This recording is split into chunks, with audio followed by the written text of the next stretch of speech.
You think people make choices? I do. No. People think they make choices. They think they're gonna steer right or steer left. But they didn't build the roads. The big choices already got made for them a long time ago. Hello, day 54 of recording myself every single day on my journey to becoming a better soccer player, a business owner, and just a better version of myself. So I am now in Croatia, and I thought it would be best to start off with a little bit of a new apartment tour. So currently in the living room, this is my grandparents' apartment. Very nice. Definitely an upgrade in terms of quality and a bunch of free space. You can kind of tell from the echo. You can't really tell outside. You'll just see me in the reflection, but it's pretty nice. If you've ever been to Croatia, I got my balls ready.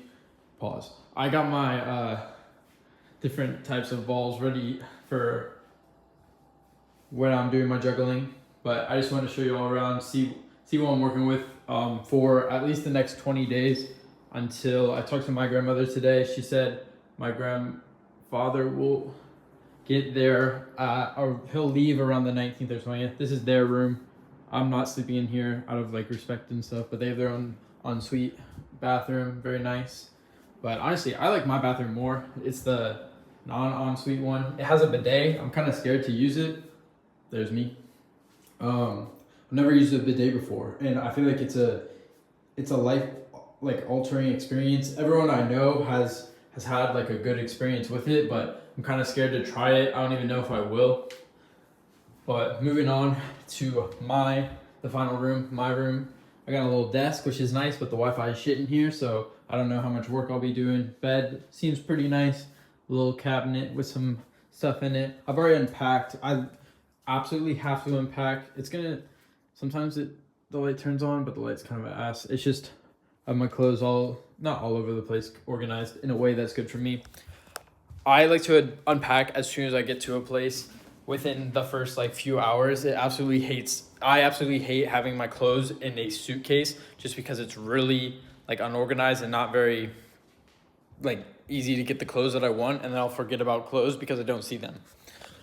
Anyway, I thought today would best be used as a kind of reflection day on my time in Spain. Yesterday was more of a reflection on the game because it was really weighing on my mind about how it didn't go the way we wanted, and I think we really underperformed. And moving forward, I want to be on a better team and I want to be a better player, so I have to take that loss, keep it with me to help me train to be the best I can. But moving on to today, I only got 3 hours of sleep, as I said, if that. I woke up, my alarm did wake me up on time. I am happy about that. Woke up, got out of bed, got the apartment ready, threw away some things, and then made sure I had everything packed and ready. I don't think I forgot anything so far. Then I left for the airport. I took an Uber. It was smooth. Got to the airport. I think I left the actual apartment around like 6:30, maybe 6:45. Got to the airport, no problem. Checked in, no problem. Got both my bags. Both of them were actually overweight, but the woman didn't say anything. And one of them was like 3 kilos overweight, so respect. I didn't even think I accumulated that much stuff while I was in Spain, but apparently I did. So I'm going to have to offload some stuff. I think I'm going to be doing that because my mom's coming to Croatia, so she'll be able to take some things back home that I don't necessarily need either anymore, just some things I got for keepsakes. But I don't want to continually have overweight bags, so I'm going to watch that. Moving on, the flight, I was originally supposed to be in seat 30D, and this is a plane with like 33 seats, so like I'm all the way at the back. This woman is like, ¿Quieres cambiar? She basically says, do you want to switch? And I'm like, what seat do you have? Because if someone's gonna stick me with the middle seat, I'm about to tell them to go fuck themselves. Joking. I would take the seat. I don't care. But she said 6C, and I said 6C, and she was like, yeah. And I was like, fuck yeah, I'll take that seat. So I got a little bit of an upgrade. It's just like economy plus, but it was like a little bit more room, a little bit of a nicer seat. Although I don't even think that made much of a difference. The plane, I still struggled to sleep. I felt like I was halfway conscious, halfway not conscious the entire time, sleeping like this.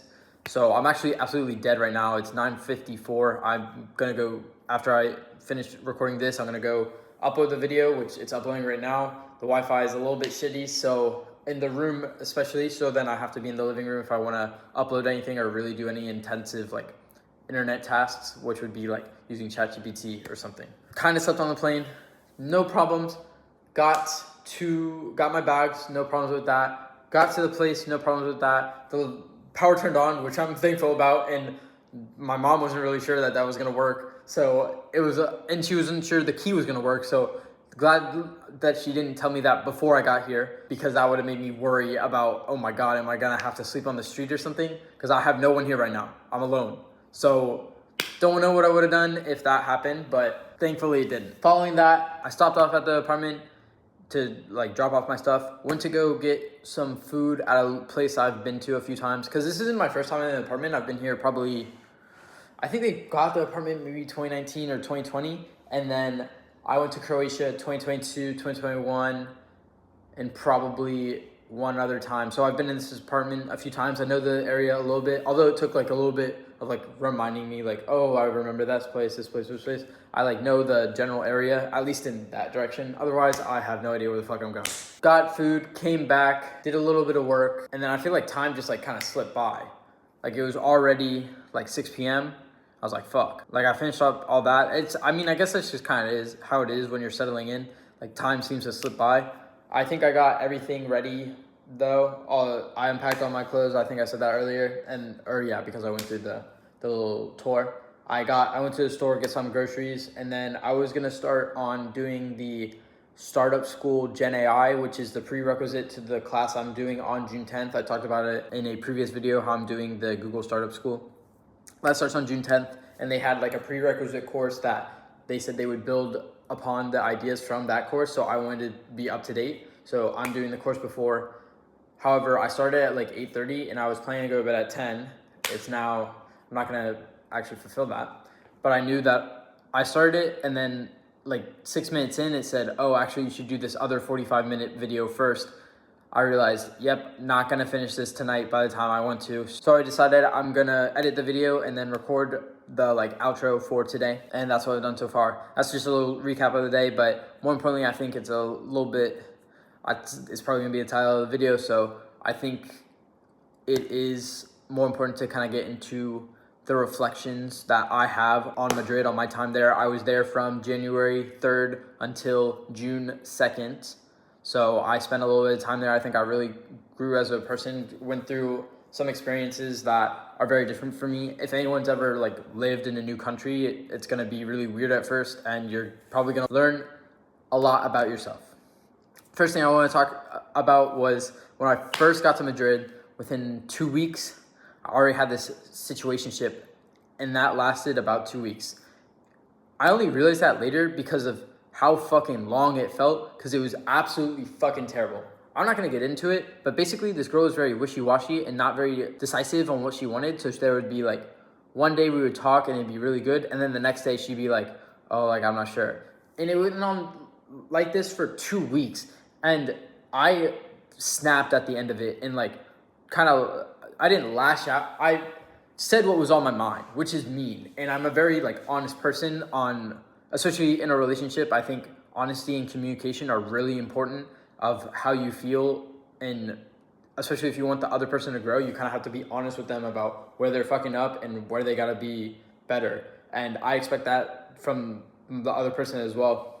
I probably could have done a better job of presenting that to her, or maybe she's just not the person that wants feedback. And I didn't know her that well. I'd only know her for about a month, less than a month at that point. I thought she was someone who she wasn't. I was kind of just trying to fit her into the idea that I wanted a girlfriend. After that, I think I really changed. For the first time in my life, I think I felt like really content not wanting someone like a girlfriend in my life, which is a big change for me because of that like situationship was so bad. And then also because we were part of the same friend group, and even though those friends were my roommates, I kind of like started to cut myself off from hanging out with any of them because they were still friends with her. And I was shown as the bad guy. I don't really care about their perception of me, especially considering they now know how that she's fucking crazy. I felt like a peripheral friend in the friend group So I didn't want to be in the friend group, and that just happened with her, how we kind of ended off on kind of really bad terms. So I could have done a lot better. I could have been a lot better as a person, and I think I learned my lessons, and I'm going to apply that to my next relationships, whether it's friendships, whether it's a romantic partner, whether it's whoever I meet on the street. So just like, even though the situation like was not good, there's still like a lot that I can learn from it, and just trying to grasp different, so I know how I react in that situation, so that if I'm in that situation again, I can do better. And I would say I didn't perform my best in the situation, especially with the cleanup, after she kind of went back and forth a few more times, and I kind of lost feelings for her.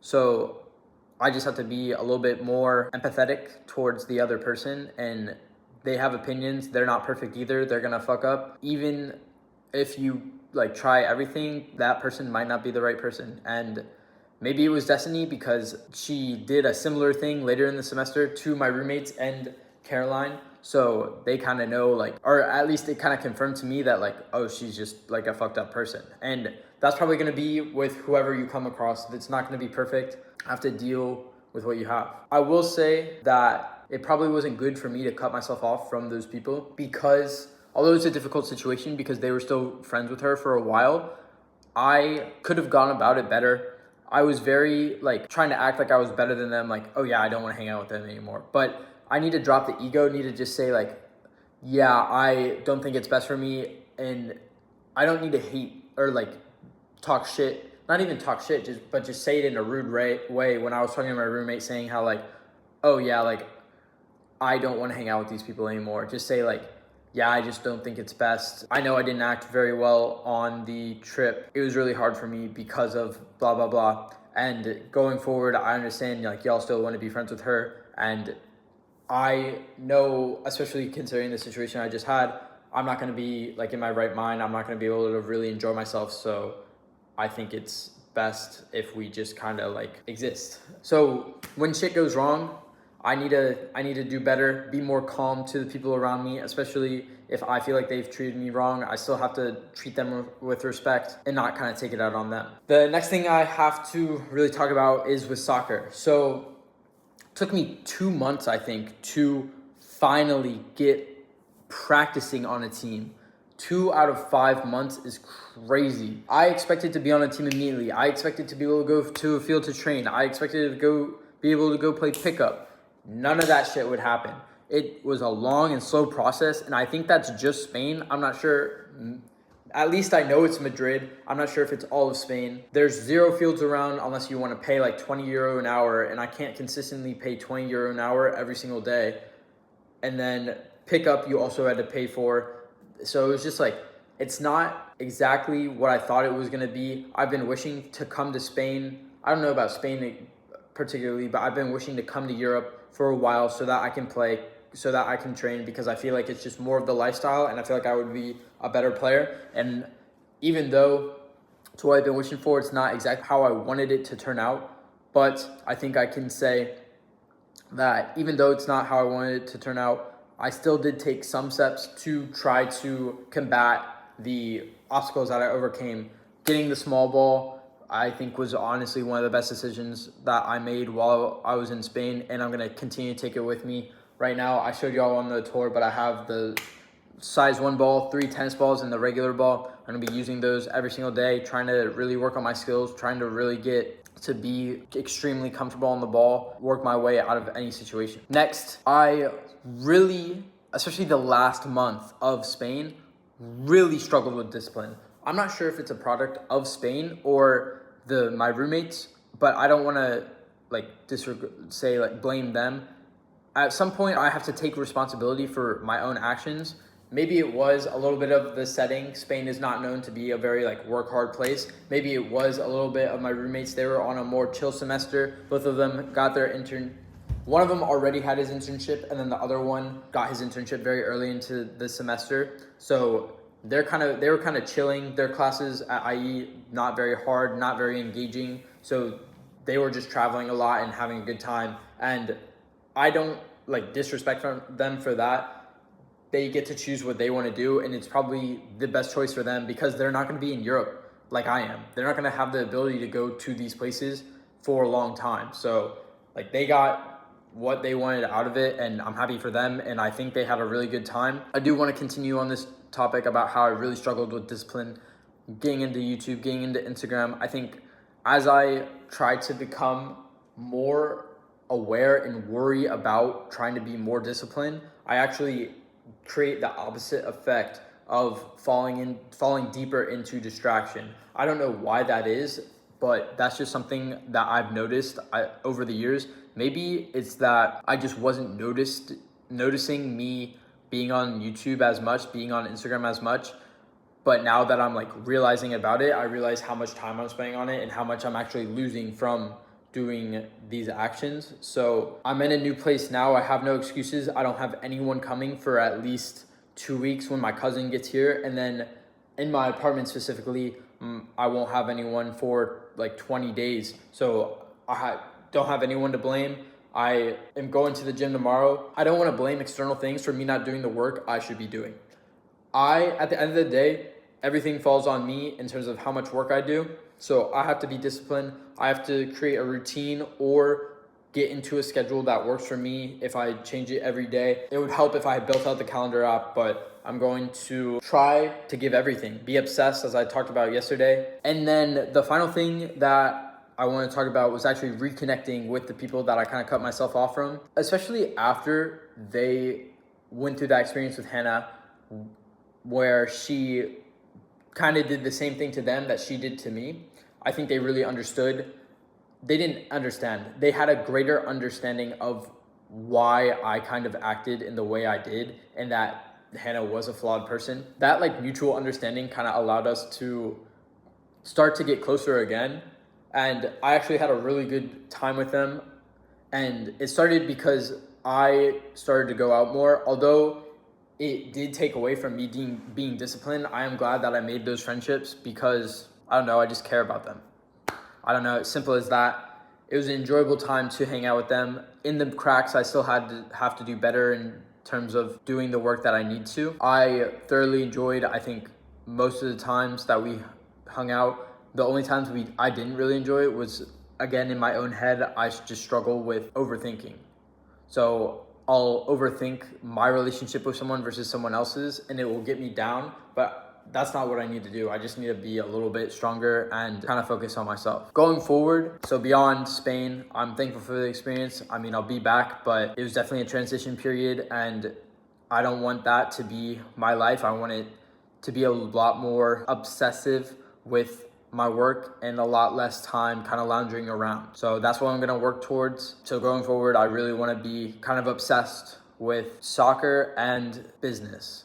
So those are the two things I'm going to focus on. I'm going to build my life around those 7 days a week so I can be the best possible version of myself that I possibly can. And I think being obsessed will get me there. And then also something I need to get better at is just being more comfortable with being the first one to say hello. I feel I talked about this many videos ago, and my roommate gave me that advice about how neither person wants to say hello, and when he said it, it like really clicked in my mind, and I think I want to continue that. If I want to talk to someone, I can't be afraid. I have to reach out to them. If I want to hang out with someone, I can't be afraid. I have to like text them first, and it's gonna be okay. Given that, I do have to do a better job of capping myself how long I'm gonna hang out with this person, because usually when I hang out with someone or calls them, I'll just have free time, but I have to do a better job of like allocating a certain amount of time so that honestly, I feel like the conversations that I do have in that time are a lot better than if we're just kind of just both staying on the call and then we've both said everything we want to say. Being more comfortable with saying hello, but also setting boundaries so that I can be obsessive and get my work in. That's all I really have for the recap in Spain. Great time, hard time, but thankful that happened, and I hope that I'm a better person because of my experiences, and going forward, I hope that I become even better. But I'm thankful for the people I met, and whether that is soccer or IE or friends of friends. So that's all I have to say. Day 54 complete. Excited for what's to come.